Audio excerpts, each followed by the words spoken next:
Hello? Empire State Building? Yes, I will leave a brief message. Thank you.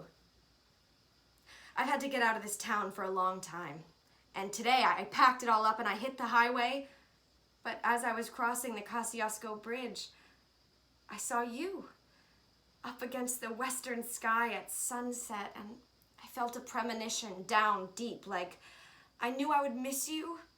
And I thought, oh, I just can't leave you there, hanging.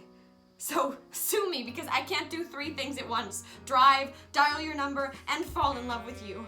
The turn-on hit me full blast in too many pleasure places, and that's when I lost control and accidentally drove halfway over the guardrail, which is where I'm calling you from, in my rented car, dangling off the Brooklyn-Queens Expressway, as the sky turns a deep Gershwin blue while you twinkle in twilight, a skyscraper rising over the cemeteries that surround me. I don't know what to do with these strong feelings, but to tell them to your answering machine like my therapist suggested. Love for you runs in my blood. I'm not the first in my family to crush on you, hard. You swept my grandma off her feet on July 28th, 1945, when you took 10 tons of a B-25 on your 79th floor and remained standing. She said that only a vagina can take that much pounding and live. But to her, you revealed the essence of real manhood.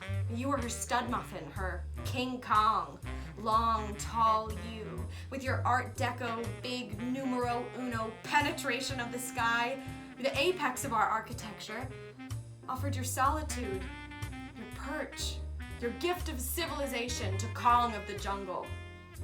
Okay, Grandma had a little altar of you too. My mom, by contrast, lived in terror of your size, the shadows you cast at midday. As a child, she drew comic books in which radio waves from deep space came through you, sending sinister messages for the space people who lived in secret apartments on your highest floors. And then as an adult, my mom took a job for a prophylactics firm inside of you. That's where she met my dad. They hated their day gigs, nicknamed you the man, said you had a big ego, found 1,000 ways of sticking it to you. And then when the Twin Towers knocked you out of the tallest building in the world honors, Mom and Dad never stopped making fun of your has-been status. You caused problems. So I grew up looking the other way. I discovered the Chrysler Building, whose sleeker lines and stainless steel were a refreshing, dry martini to your macho highball. You should know that I had an affair with the janitor. We met in the private suites inside the tapered crown of the building and made it overlooking Central Park and the United Nations. Sharing a cigarette afterwards, I often glanced southwest at you. I started having a recurring nightmare of getting into an express elevator at your top floor, only to wake up falling. My interpretation, you're swallowing me, and it felt so scary. But when I dreamt I was a giantess on my knees, taking all of you inside of me, I knew that it's been you all along. My interpretation, I'm swallowing you, and it feels so good. I just had a lot of growing up to do. I mean, that's not to say there weren't issues. I started my own contraception company in the World Trade Center on a floor so high I looked down on you. It made my parents happy. They loved visiting the office. But the rent kept going up, so I dissolved the firm on September 10th, 2001, and took my colleagues out for drinks at Windows on the World.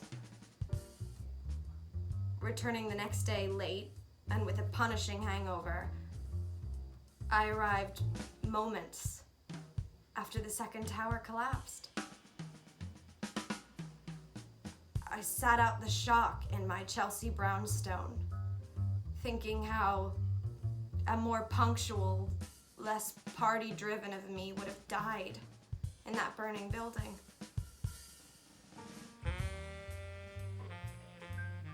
Years later, no longer feeling like I owe my parents or New York anything more, I look at you as if for the first time, and I realize what's rocked me all along.